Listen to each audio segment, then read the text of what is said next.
नमस्कार दोस्तों। स्वागत है आपका एस्ट्रो ओपन चैनल में। दोस्तों, आज हम बात करेंगे 11th हाउस के बारे में।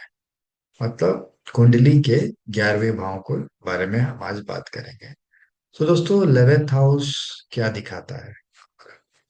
11th हाउस दोस्तों इनकम है, प्रॉफिट है, हमारे डिजायर्स है, हमारा सोशल सर्कल है, हमारे नेटवर्क्स हैं, हमारे ग्रुप्स हैं, हमारे एल्डर सिबलिंग्स हैं, और हमारे नेम फेम है, और गेन है हमारा। तो बेसिकली ये लाभ का घर है दोस्तों। 11th हाउस हमारा लाभ का घर होता है। दोस्तों, इसके पीछे ये बहुत इंपॉर्टेंट घर होता है दोस्तों, लाभ और डिजायर्स का। दोस्तों, इसके पीछे है एक कहानी की, मतलब रावण के जब बेटे का जन्म हो रहा था, मेघनाथ का, तो रावण ने सभी ग्रहों को कहा था कि आप सब 11th हाउस में रहना जब मेरे बेटे का जन्म। तो दोस्तों, ये सोचने वाली बात है कि रावण जैसा विद्वान ऐसा क्यों कह रहा था कि आप सब ग्रह मेरे बेटे के जन्म के समय और मेघनाथ जब हो रहे थे, तो 11th हाउस में ही रहना। तो दोस्तों, कहीं ना कहीं ये बहुत ही इंपॉर्टेंट ग्रह है, क्योंकि 11th से 11th होता है दोस्तों किस्मत का, लक का, 9th हाउस।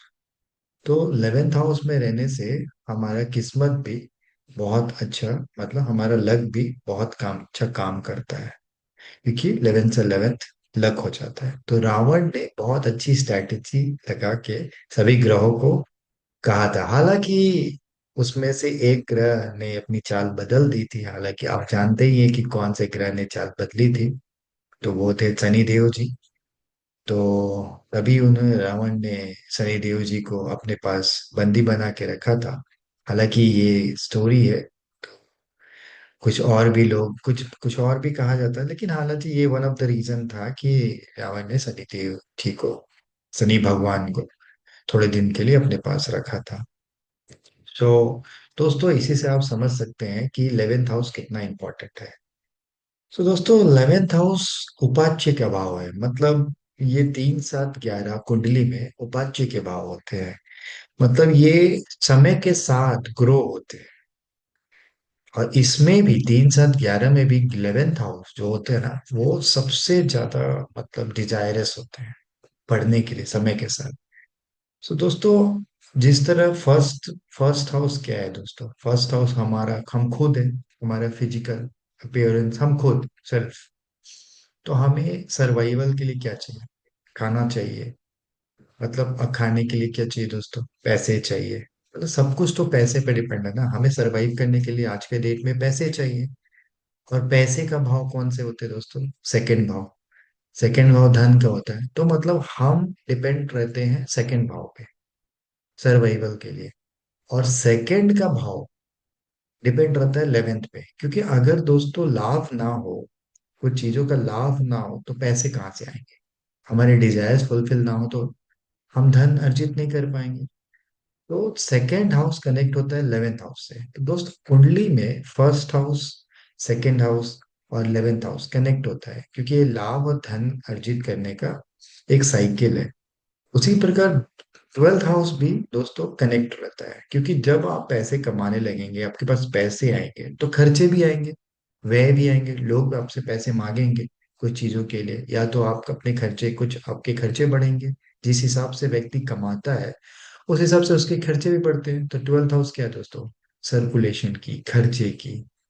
तो ये सब जो घर है ना दोस्तों, फर्स्ट हाउस, सेकेंड हाउस, तो 11th हाउस, 12th हाउस, ये सब सब सर्कल है दोस्तों। कि आप सेल्फ है, आपको आपको सर्वाइवल के लिए धन चाहिए, धन के लिए लाभ चाहिए, लाभ जब होने लगेगा, जब आप पैसे कमाने लगेंगे, तो खर्चे होंगे। तो ये सब साइकिल है दोस्तों।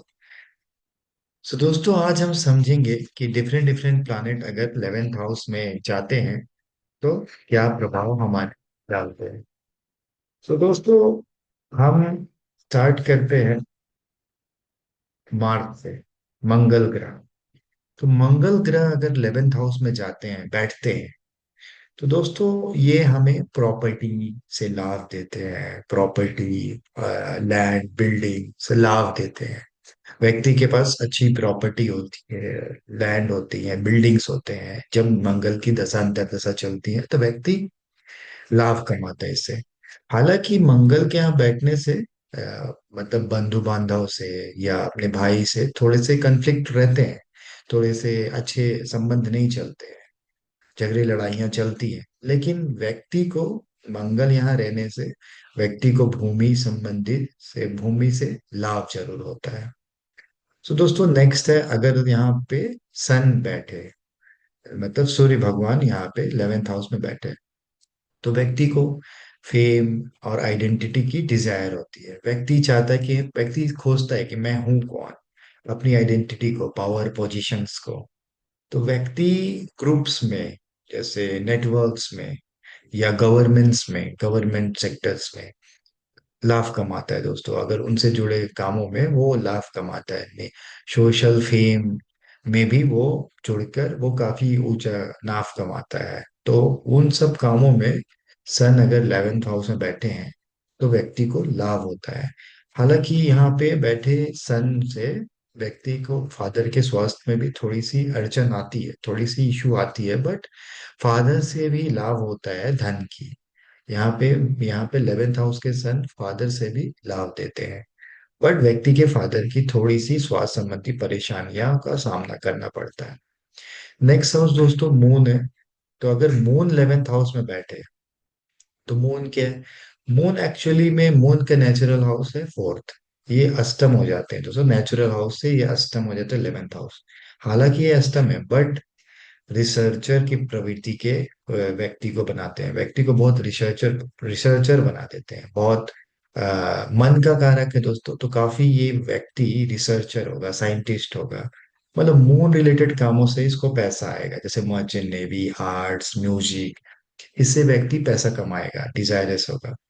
और व्यक्ति की यहाँ पे मून अगर 11th हाउस में है तो माता को स्वास्थ्य संबंधी परेशानियों का सामना करना पड़ता है।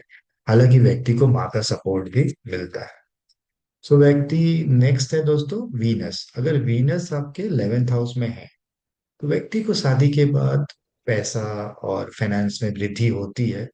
और व्हीकल, ट्रांसपोर्टेशन, बड़ी गाड़ियां, लग्जरी कुछ सामान, लग्जरी कुछ बिजनेस, उससे भी व्यक्ति को बहुत फायदा होता है। हालांकि पत्नी के स्वास्थ्य में थोड़ी सी अड़चन आती है, बट व्यक्ति को यहाँ देखा गया है कि शादी के बाद उसकी पैसे में अच्छी वृद्धि होती है, आमदनी में अच्छी वृद्धि होती है। सो नेक्स्ट दोस्तों, यहाँ पे अगर केतु बैठे हैं 11th हाउस में तो व्यक्ति को थोड़े से मल्टीपल सोर्स ऑफ इनकम दे देते हैं। मतलब व्यक्ति कम से कम 3 जगहों से तो जरूर पैसा कमाएगा दोस्तों, क्योंकि केतु हमेशा 3 चीजों को मतलब डिनोट करते हैं। सो ये व्यक्ति को हालांकि ये व्यक्ति को थोड़ा सा लाभ और लोभ में अंतर समझना होगा यहाँ पे अगर केतु बैठे हैं, क्योंकि ये डिजायर्स की हाउस है दोस्तों, और केतु थोड़े से डिजायर से डिटैच करेंगे। लेकिन व्यक्ति अगर लाभ और लोभ में अंतर समझ गया और व्यक्ति ने अपनी पैसे को चैरिटी या अच्छे कामों में भी लगाए, सर्कुलेशन 12th हाउस का भी यूज अच्छे से किया, तो यहाँ पे व्यक्ति जरूर अपने मतलब मल्टीपल सोर्स ऑफ इनकम जैसे मंत्र साधना, हीलिंग, आयुर्वेद संबंधित बिजनेस या काम से पैसे कमाता है। सो दोस्तों अगर यहाँ पे मरकरी 11th हाउस में बैठे तो व्यक्ति बोलने या पढ़ाने, टीचिंग या लर्निंग से पैसे बनाता है। मतलब व्यक्ति अपने कम्युनिकेशन स्किल से, जैसे जहाँ पे कम्युनिकेशन स्किल जैसे सेल्स, मार्केटिंग, या व्यक्ति जहाँ पे मतलब कम्युनिकेशन स्किल्स के बहुत मतलब मेन काम है कम्युनिकेशन, मतलब नेगोशिएशंस, तो वहां पे व्यक्ति अच्छा करता है और करीब यहाँ बैठने से।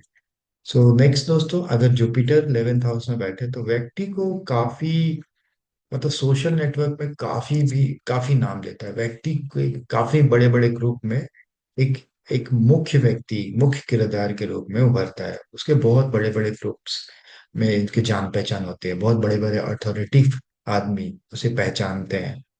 और व्यक्ति हालांकि यहाँ पे जुपिटर रहने से थोड़े से व्यक्ति की एनर्जी ड्रेन होती है।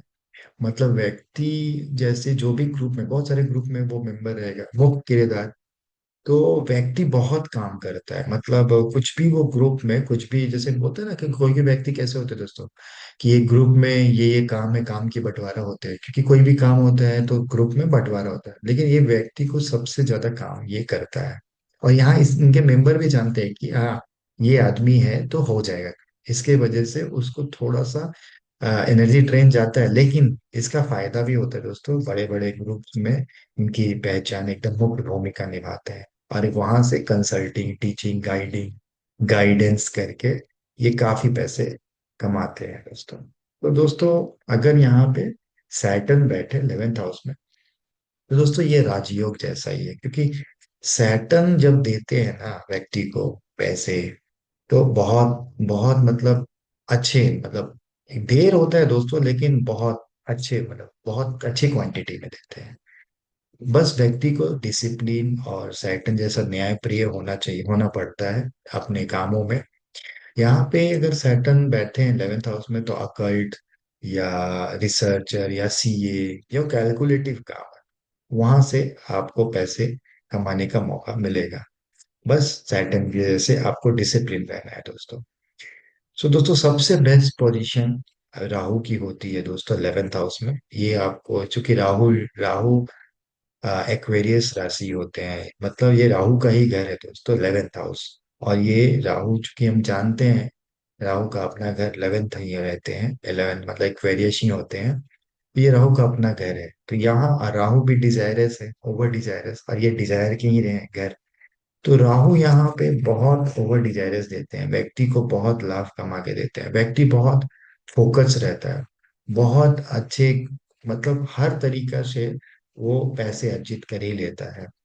हालांकि यहाँ राहु के रहने से थोड़ी सी इश्यूज, मतलब ओवर थिंकिंग, स्ट्रेस आती है व्यक्ति को, लेकिन पैसे वो बहुत अच्छा बना पाता है दोस्तों, और वो बहुत बड़ा बिजनेसमैन बनता है यहाँ पे। सो दोस्तों, ये दोस्तों सारे ग्रह 11th हाउस में ऐसे फल देते हैं। और भी चीजें देखी जाती है दोस्तों कुंडली में, लेकिन बेसिकली जनरली ये अगर ग्रह 11th हाउस में ये सब ग्रह रहे, तो जनरली प्रभाव ऐसा ही रहता है। दोस्तों, अब हम समझते हैं कि अगर अगर लगन लॉर्ड लगन लॉर्ड 11 में बैठे, अगर लगन लॉर्ड 11 में बैठे तो क्या है दोस्तों, वो व्यक्ति को डिजायरस और एम्बिशियस बना देते हैं। मतलब व्यक्ति हमेशा लाभ अर्जित करने के लिए भागेगा, मतलब वो बहुत मनी माइंडेड, बहुत डिजायरस रहेगा, मतलब वो वो काम करेगा, हमेशा वो सोचेगा कि एम्बिशियस रहेगा दोस्तों, लाभ के प्रति, बिजनेस के प्रति, धन अर्जित करने के प्रति।